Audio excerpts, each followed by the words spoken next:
It's Saturday Stockman Stampede, and today we have a rough Ryder Stockman. This would be the equivalent of a case 75 pattern. Let's take a look at the blades. Got your clip point with a beautiful swedge on it.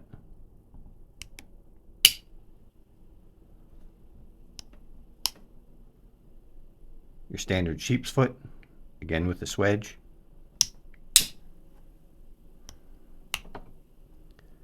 Then your spade blade, and that has a swedge on it too. All these blades have match strike nail nicks, and what's unique about this knife, this is in carbon steel. This is not stainless. Yellow delrin handles. This knife is put together pretty well. There are a couple things that are a little bit odd about it, and I did have a very serious problem with it when I got it. I bought, I think, 4 knives in this series. And out of 4 knives, 3 of them had some problems. And I'll show you at the end of this video. If you stick around, there'll be some clips of how I fixed this knife. Now, one of the odd things about here is if you feel across the back, you can hear that. It's not even. And one thing I discovered on these, if you open the blades up, be careful here. Try and get them all open without getting cut. The two on the one side's a little tough. With all the blades open, everything is nice and flush now. So what I think they do is open the blades up like this after the knife is put together and run it across the sander. That way, even your springs, your liners, and your blades, everything is all smooth and everything is all flush. But the result is, when everything is closed,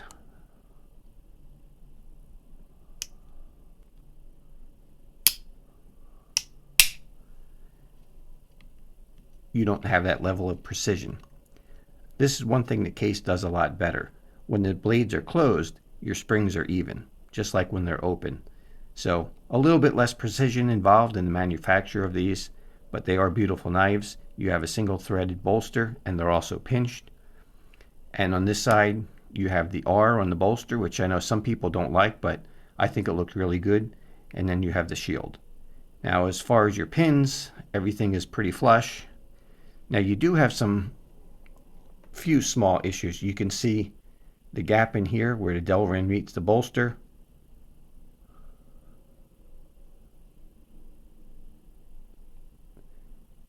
There's gaps in here. Let me see if I can get it to where you can see it. Right there. There's gaps, little small gaps, nothing major. You see right there is a little bit. So the covers aren't put on perfect, but everything is sanded smooth and is flush. And there's plenty of glue underneath, even where there is a little gap. But as far as the steel goes,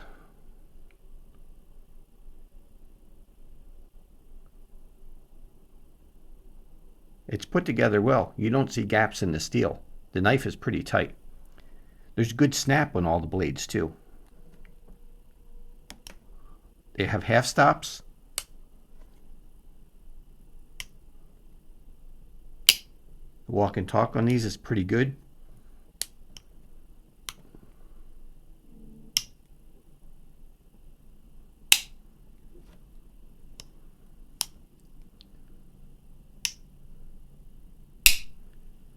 That one snaps the hardest. All of them are pretty good. None of the springs are what I would consider weak, so this will be a very safe knife to use.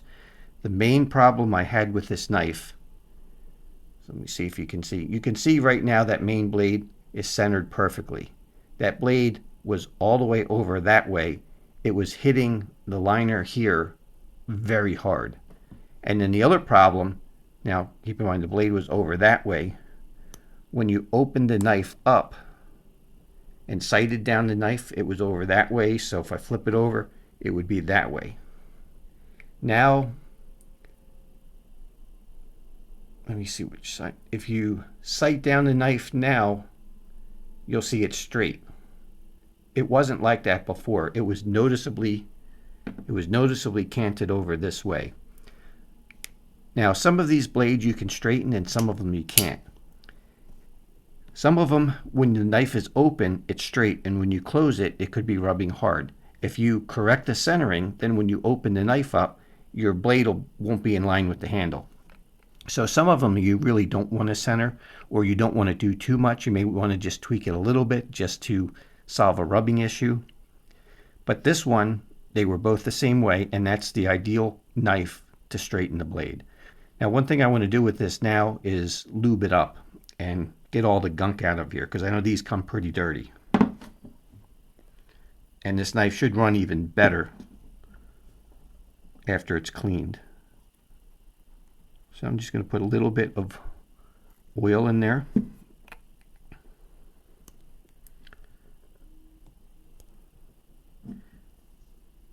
Put a little more.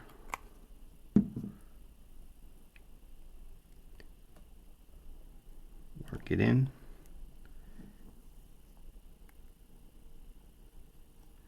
And a little down in here. And work the blade for a little while.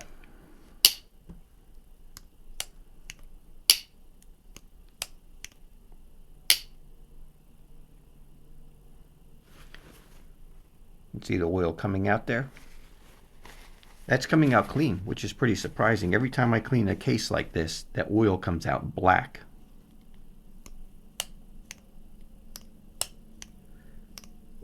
When case is done, I don't think they clean off the polishing compound, and you have a lot of that stuff that's stuck inside the knife and in the pivot.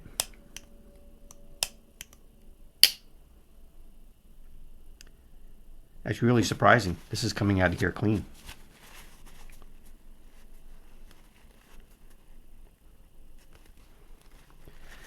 You know, this knife had a lot of grease all over it. Since it's carbon steel, the nail nicks were full of grease, and when you go to pull the blade out, the whole underneath of my thumbnail was all black after the first time I opened this knife up. But I'll oil the rest of these off camera, but that's the process that I go through on every new knife to clean out all the garbage that's in the pivot. Like I said, this one was surprisingly clean. I'm really, really impressed by that. Let's see if that changed the walk and talk.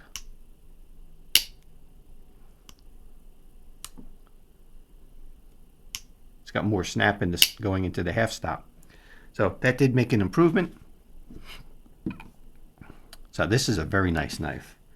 I'm going to really enjoy carrying this. I've wanted a carbon steel knife. I've been looking in case at some other materials other than bone. I do have a peach seed bone in the 75 pattern, and that's in carbon steel. So it said CV on the box, but on the blade tang it says CS. So, you know, it's hard to know exactly what Case does. I've been doing a little research on it, and I found some information on the steels that Case use. So in a few weeks I'll try and get a video up with what I've found. But anyway, back to this Rough Ryder. You got 3 beautiful blades. This is an awesome work knife. This should take a really nice patina. I'm going to have to look up. I don't know what kind of steel Rough Ryder uses for their carbon steel. I'm also very interested to see how this performs in a cut test against Case's carbon steel. That would be very interesting to know how a $15 knife will compare to a $60 or $70 knife. So if you like these Stockmans, I would highly recommend picking one of these up. It may take a couple of them to get a good one, but same thing happens with Case.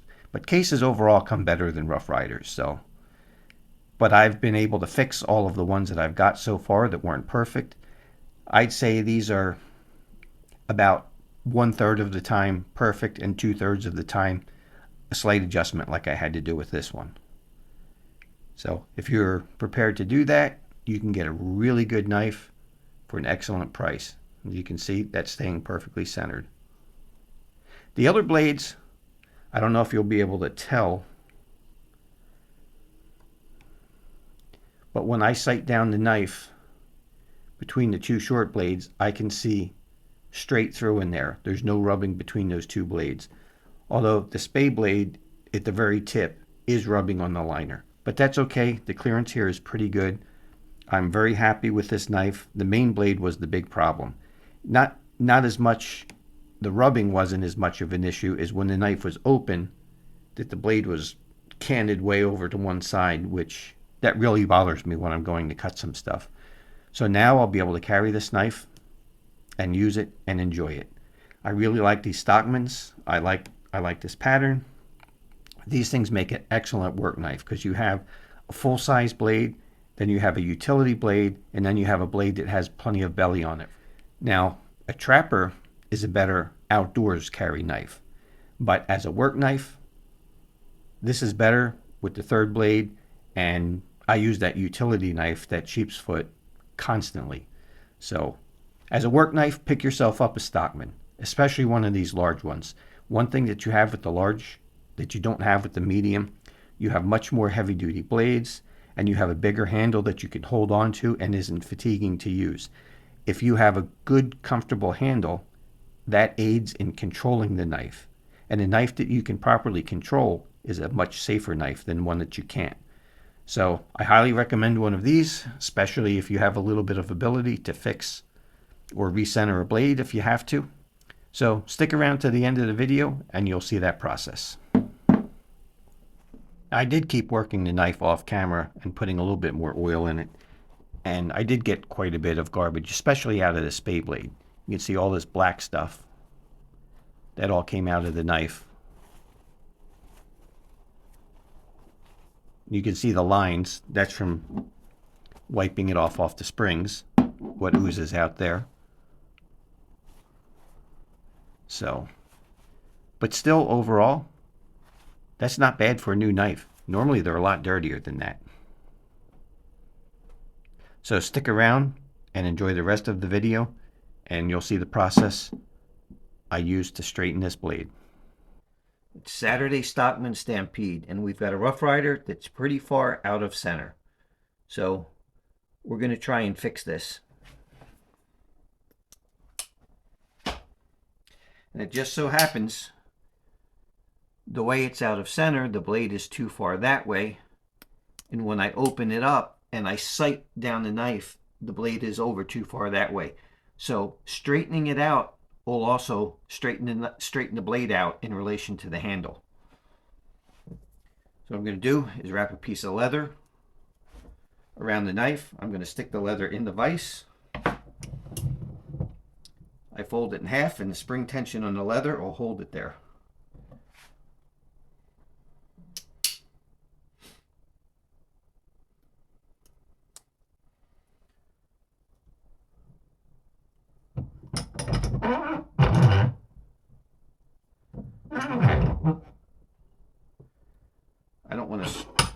I want to squeeze firm, but not too hard, because I don't want to tighten the blade up in the knife, because it's about right. And then we're just going to grab it and put a little bit of pressure.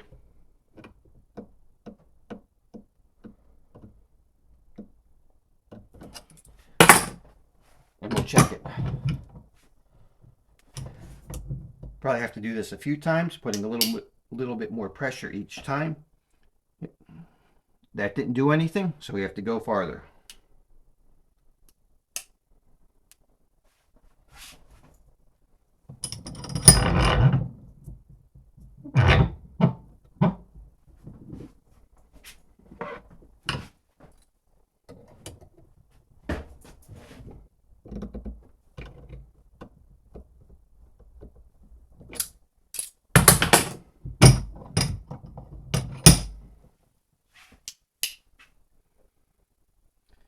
Still nothing.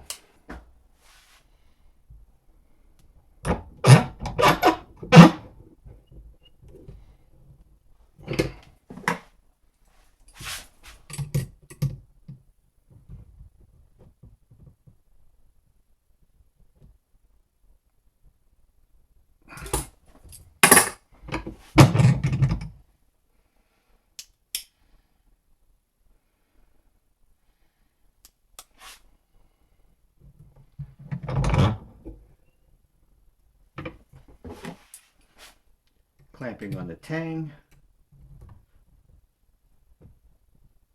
I can put more pressure this way.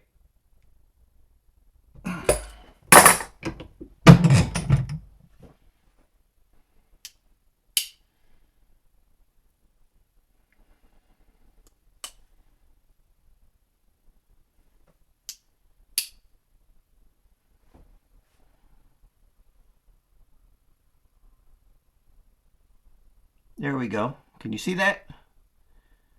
That pretty much did it. I'm going to call that good. I'm not going to try and go any farther. If I try and do more, I'm afraid I'm going to snap this blade.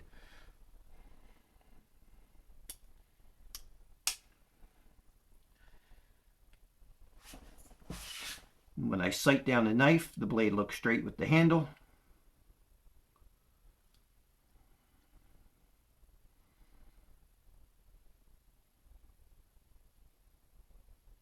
See if I can get that in frame so you can see that. So we fixed that also.